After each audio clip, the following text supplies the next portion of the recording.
Hello everyone, I hope your day is going well. Today's video is going to be a short one because some of it is just a recap of things we've already talked about. I just thought it might be a good idea to have it all on one page. And then we'll talk about how to distinguish between types of compounds. We have two new reactions that we haven't discussed yet. But our first one is bromine water, which we talked about when we talked about alkanes and alkenes. So bromine water distinguishes between alkanes and alkenes.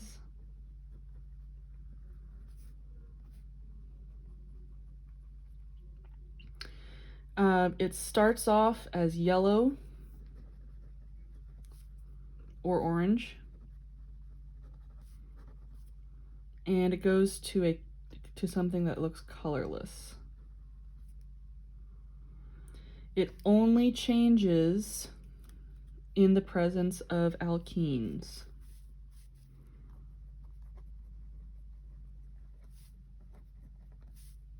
So in presence of alkanes, it's yellow-orange.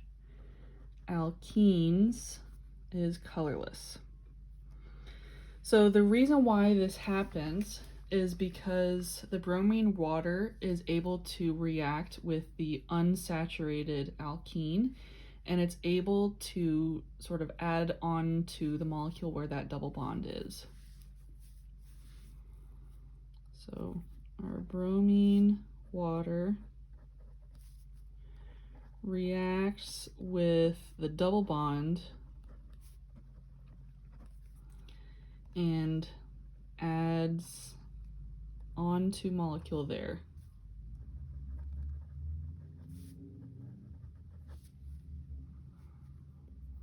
So that produces a halogenoalkane, and that is colorless.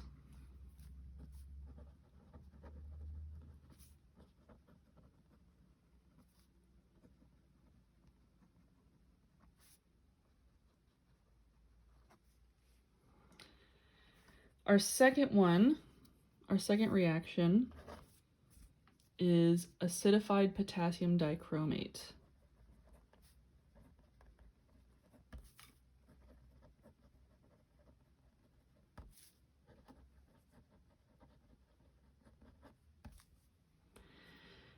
So that distinguishes between types of alcohols.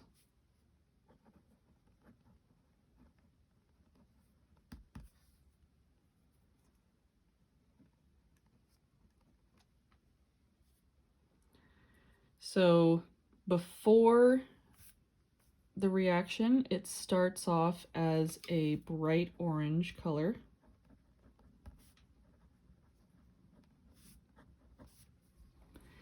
And if it reacts, it turns green.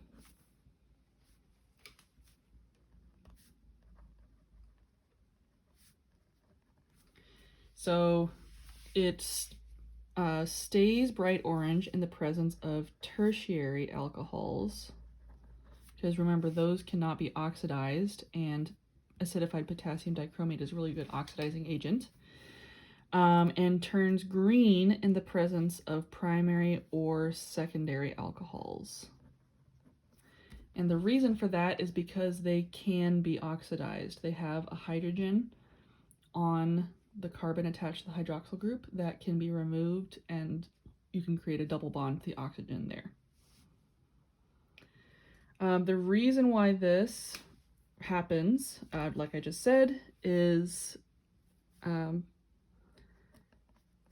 acidified potassium dichromate is an oxidizing agent, and it needs to be able to remove a hydrogen from the carbon attached to the hydroxyl group in order to oxidize the compound.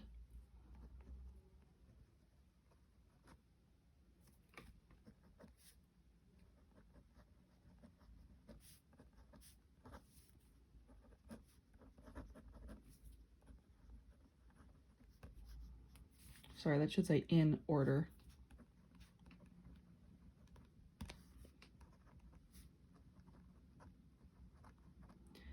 Tertiary alcohols don't have this, so they can't react. And that's why it stays a bright orange color. So that's a review of what we've talked about already. Next, we're going to talk about how to distinguish between aldehydes and ketones. We have two different solutions or reagents or reactions that can do this, and they produce different results. So the first one of those is Felling's reagent.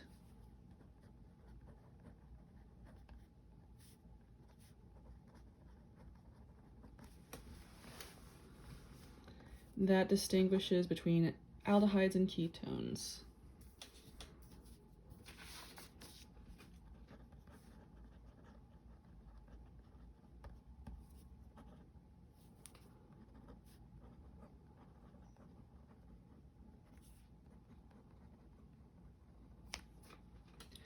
So what it does, so it starts off as a blue color and it turns orangish brownish.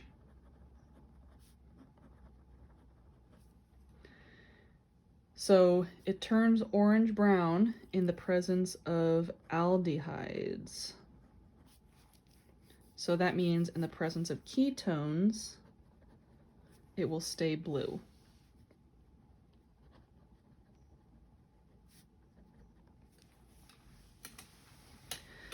So the reason why this happens, this is also an oxidizing agent. Aldehydes are able to be further oxidized into carboxylic acids, but ketones can't. So it's sort of the same thing that's happening with the acidified potassium dichromate. No further oxidation can happen, so no reaction happens.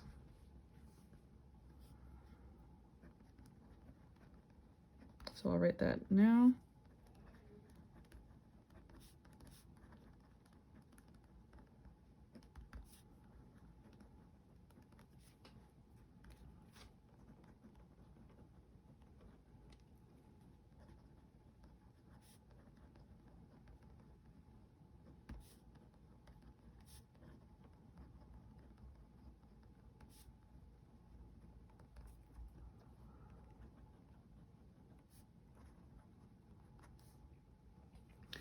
So the reason why ketones can't be oxidized any further, if we draw a picture,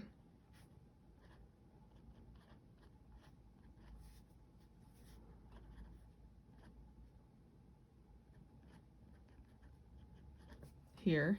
So here we have our ketone and our aldehyde. This bond is weaker or not as strong as a carbon-carbon bond, so it is much easier to break off this hydrogen and then oxidize it further, like that, compared to this, which is a stronger bond.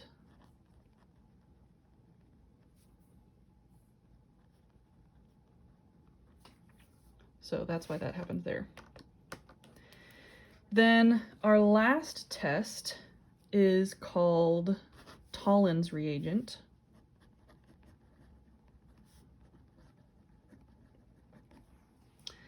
And it also distinguishes between aldehydes and ketones. Oh, yeah, sorry. Thought I forgot something, but I didn't. I'll show you some pictures in a second. All right, so Tollin's reagent distinguishes between aldehydes and ketones. So it starts off colorless,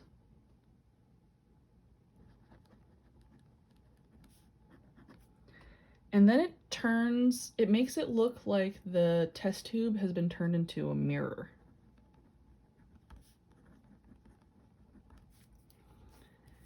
And I'll show you what that looks like.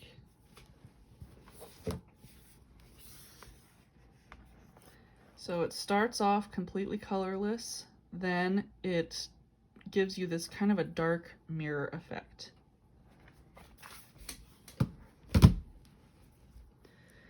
So the mirror effect happens in the presence of aldehydes, and it will stay colorless in the presence of ketones.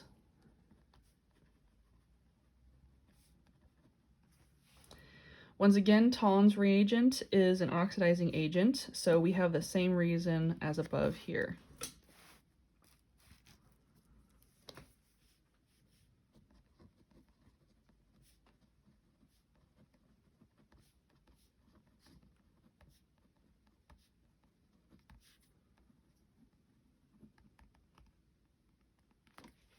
So that means therefore, same reason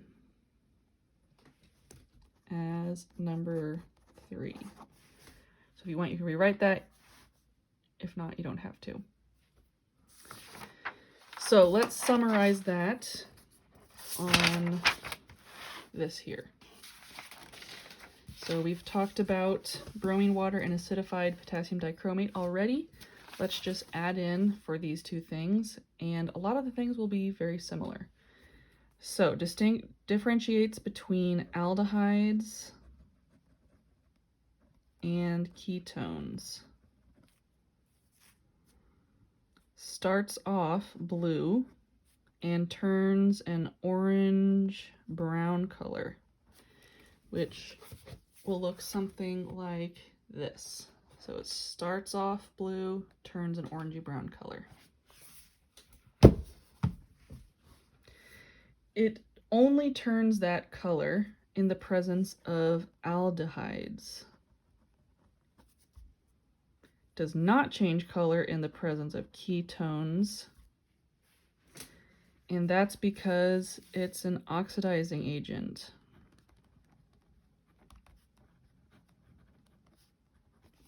Only aldehydes can be oxidized further.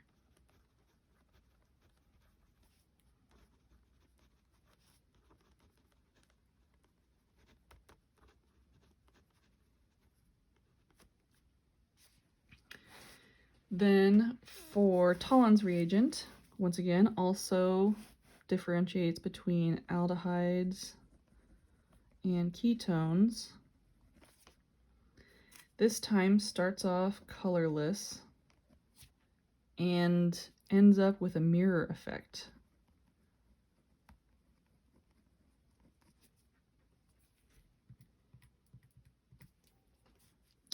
It only changes in the presence of aldehydes and does not change in the presence of ketones. And then it is the same as this here. So this is also an oxidizing agent, and aldehydes can be oxidized further into carboxylic acids. Ketones cannot, because that carbon-carbon bond is too strong to break. So that's it in terms of notes that I'm going to have you guys write down, but just a couple more interesting facts about alcohols in general. So ethanol is an additive into gasoline. You might see when you're filling up your gas tank that you'll see contains up to 10% ethanol. Alcohols are poisons. They affect your body in various ways. Some of them can cause you to go blind. Some of them can just make you really sick.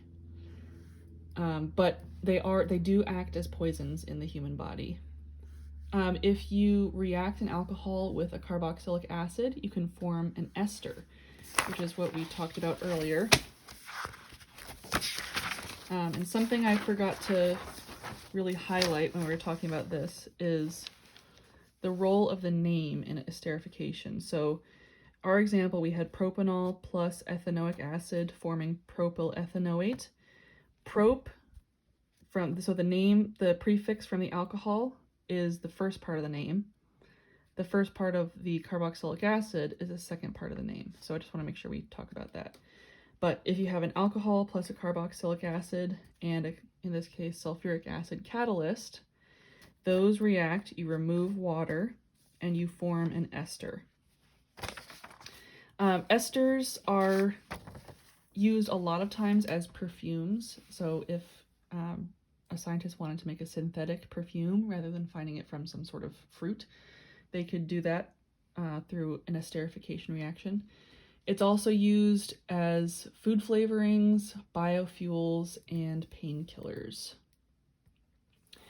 Some international mindedness related information.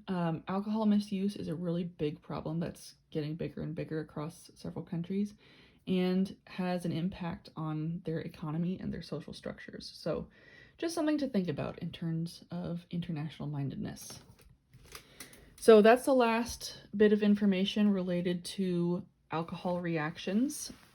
Now we should be able to completely fill out the alcohol section of this paper. So we talked about combustion a little bit ago, then oxidation. All of these are oxidation here, and then this is esterification here. What we'll talk about next is reactions of halogenoalkanes and benzene. But based on the stuff we have on the back of this paper, you should be able to answer all of the questions on this very last bit about chemical test and purification. So what I would suggest you guys do is fill this out. If you would like feedback on it, you can always either take a picture of it or scan it and then email it to me, and I will give you feedback about it. Also, if you have any questions, please feel free to email me. I try to check my email regularly, so just let me know, and I hope you guys are all doing well.